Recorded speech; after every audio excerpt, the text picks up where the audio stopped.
بسم اللہ الرحمن الرحیم۔ محترم ناظرین، معزز سامعین، جیسا کہ آپ حضرات کو معلوم ہے کہ رمضان المبارک کا بابرکت مہینہ تقریباً گزر چکا ہے اور ایک آدھ دن باقی ہیں عید الفطر آنے میں، اور لوگ عید الفطر کی خوشیوں میں مشغول بھی ہو رہے ہیں۔ آج کی اس ویڈیو میں میں آپ حضرات کے سامنے عربی کے چند اشعار کی روشنی میں یہ بات بتاؤں گا کہ حقیقی معنی میں عید کی خوشی کسے ہونی چاہیے، اور حقیقی معنی میں صحیح صورت میں عید منانے والا کون ہے، عید کس کی ہوتی ہے، اصل عید کس کی ہوتی ہے۔ عربی اشعار کی روشنی میں آپ حضرات کے سامنے پیش کرتا ہوں۔ چنانچہ عربی کے اشعار ہیں: لیس العید لمن لبس الجدید انما العید لمن خاف بالوعید، کہ عید اس شخص کی نہیں کہ جس نے نئے نئے کپڑے پہن لیے، بلکہ عید تو اس شخص کی ہے جو وعد و وعید سے ڈر گیا، خوف کھا گیا۔ یعنی نئے نئے لباس پہننے والا دراصل عید اس کی نہیں ہے، بلکہ عید تو صحیح معنی میں اس شخص کی ہوتی ہے کہ جو اللہ تعالیٰ کے وعد و وعید سے اپنے آپ کو محفوظ کر لے، جو جہنم کی آگ سے اپنے آپ کو محفوظ کر لے۔ آگے فرمایا: لیس العید لمن تبخر بالعود انما العید لمن تاب ولا یعود،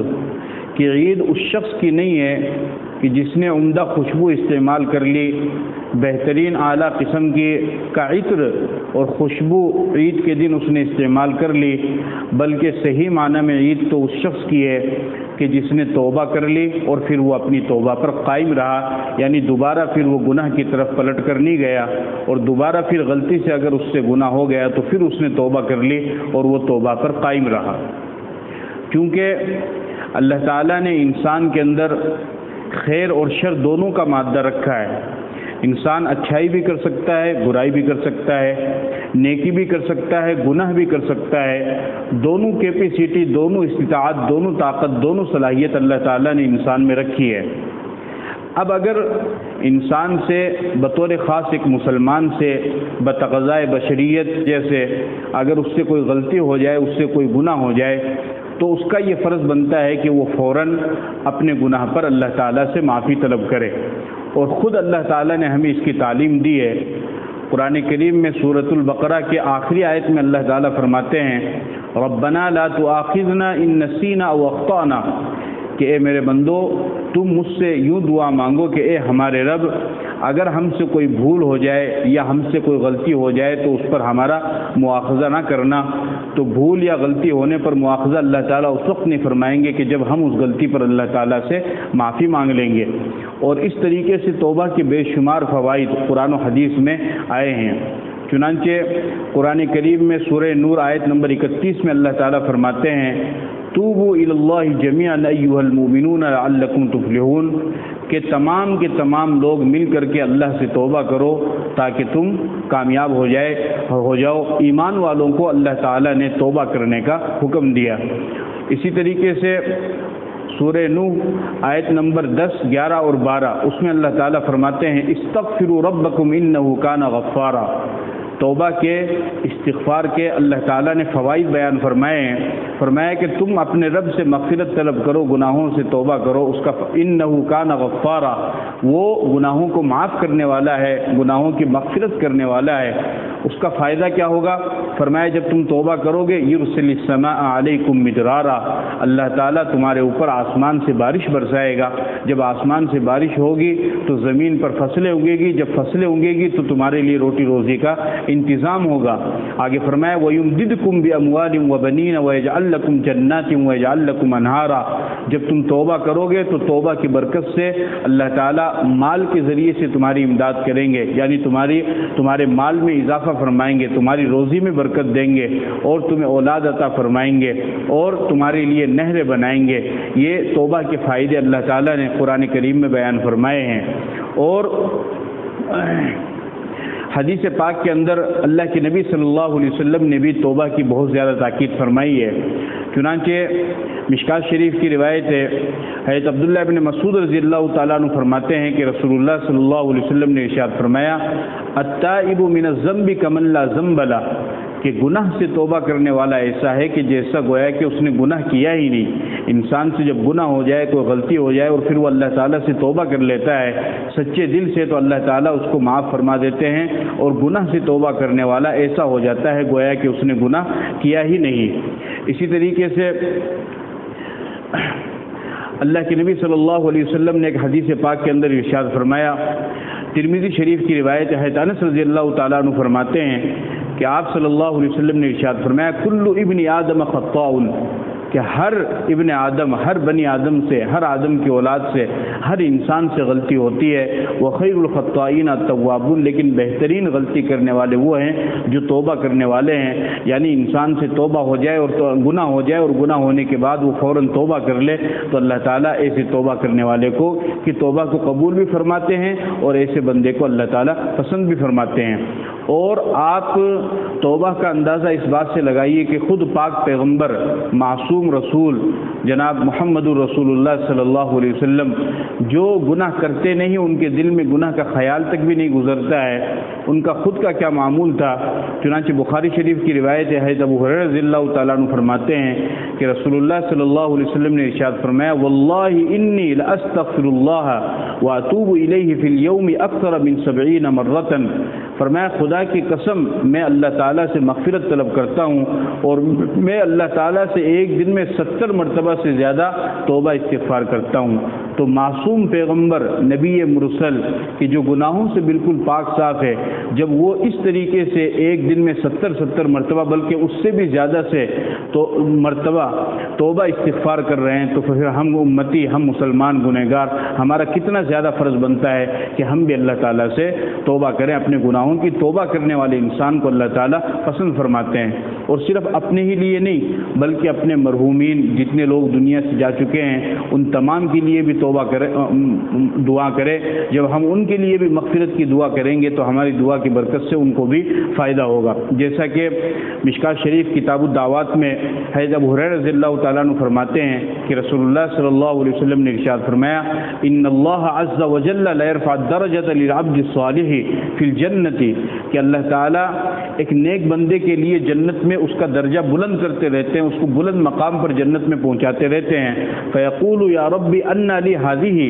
تو وہ بندہ کہتا ہے کہ میرے رب یہ مجھے اتنے بلند درجات کس وجہ سے مل رہے ہیں، کیونکہ میں تو مر چکا ہوں، اب میں تو کوئی نیک عمل بھی نہیں کر رہا ہوں، پھر یہ اتنے بلند درجات میرے کس وجہ سے ہو رہے ہیں؟ تو اللہ تعالیٰ ارشاد فرماتے ہیں باستغفار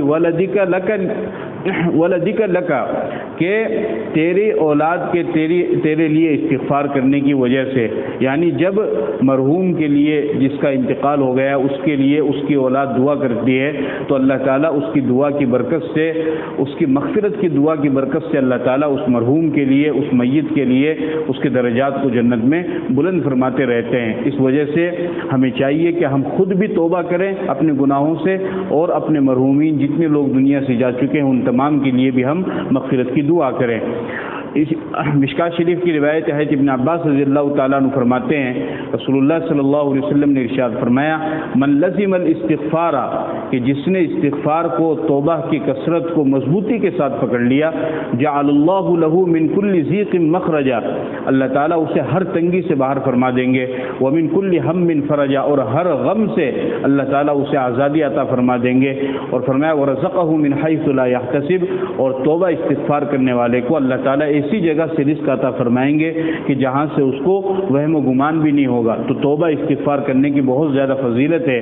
بلکہ ایک مسلم شریف کی حدیث میں تو یہاں تک آیا ہے، حضرت ابو ہریرہ رضی اللہ تعالیٰ عنہ فرماتے ہیں کہ رسول اللہ صلی اللہ علیہ وسلم نے ارشاد فرمایا والذی نفسی بیدہ، قسم ہے اس ذات کی جس کے قبضے میں میری جان ہے، لو لم تذنبوا لذهب اللہ بکم ولجاء بقوم یذنبون فیستغفرون اللہ فیغفر لهم، اللہ کے نبی صلی اللہ علیہ وسلم ارشاد فرماتے ہیں کہ اگر تم لوگ گناہ نہیں کرو گے تو اللہ تعالیٰ تمہیں ختم فرما دیں گے، پھر اللہ تعالیٰ ایسی قوم کو لے کر کے آئیں گے کہ جو گناہ کرے گی، پھر وہ اللہ تعالیٰ سے معافی مانگے گی اور اللہ تعالیٰ ان کے گناہوں کو معاف فرمائیں گے۔ تو دعائے مغفرت کرنا، استغفار کرنا، توبہ کرنا، اپنی گناہوں کی معافی مانگنا، یہ اللہ تعالیٰ کو بہت زیادہ پسند ہے، اس لیے ہمیں ہر وقت اپنے گناہوں کی معافی مانگتے رہنا چاہیے۔ اس لیے شاعر نے کہا لیس العید لمن تبخر بالعود انما العید لمن تاب ولا یعود، کہ اصل عید تو اس کی ہے کہ جس نے توبہ کی اور وہ توبہ پر قائم رہا۔ اور توبہ کے فضائل چند احادیث کی روشنی میں نے آپ کے سامنے رکھے ہیں۔ آگے شاعر کہتا ہے لیس العید لمن نصب القدور انما العید لمن سعد بالمقدور، کہ عید اصل میں اس شخص کی نہیں کہ جس نے عمدہ کھانے پکا لیے، جس نے عمدہ ڈشیں تیار کر لی، بہترین قسم کے ماکولات اور مطعومات تیار کر لیے اور اعلیٰ قسم کے کھانے تیار کر لیے، نہیں، فرمایا کہ صحیح معنی میں عید اس شخص کی ہے کہ جس نے نیک بننے کی کوشش کی، حتی المقدور حتی الامکان، اپنے آپ کو نیک بنانے کی اور گناہوں سے بچانے کی کوشش کی، صحیح معنی میں عید تو اس کی ہے۔ آگے شاعر کہتا ہے لیس العید لمن تزین بزینت الدنیا انما العید لمن تزود بزاد التقوی، کہ عید اس شخص کی نہیں ہے کہ جس نے دنیاوی زیب و زینت اختیار کی، بلکہ عید اس شخص کی ہے کہ جس نے تقوی سے اپنے آپ کو آراستہ اور پیراستہ کیا۔ تقوی یعنی اللہ کا خوف جس نے اپنے دل کے اندر پیدا کر لیا،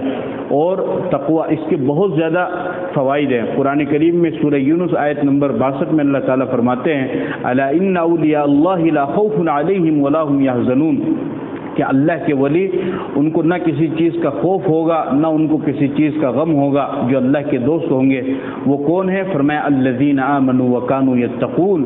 کہ وہ لوگ جنہوں نے تقوی اختیار کیا۔ لہم البشری فی الحیات الدنیا وفی الآخرہ، متقین لوگوں کے لیے، تقوی اختیار کرنے والے لوگوں کے لیے دنیا میں بھی خوشخبری ہے اور آخرت میں بھی ان کے لیے خوشخبری ہے۔ سورہ آل عمران آیت نمبر 76 میں اللہ تعالیٰ فرماتے ہیں بلا من اوفی بعہدہ واتقی فإن اللہ یحب المتقین، کہ جس نے اپنے عہد کو پورا کیا اور تقوی اختیار کیا تو اللہ تعالیٰ متقین کو پسند فرماتے ہیں، یعنی مومن متقی کو اللہ تعالیٰ پسند فرماتے ہیں، ایمان والا، تقوی والا، اللہ سے ڈرنے والا، ایسے انسان کو اللہ تعالیٰ پسند فرماتے ہیں۔ تو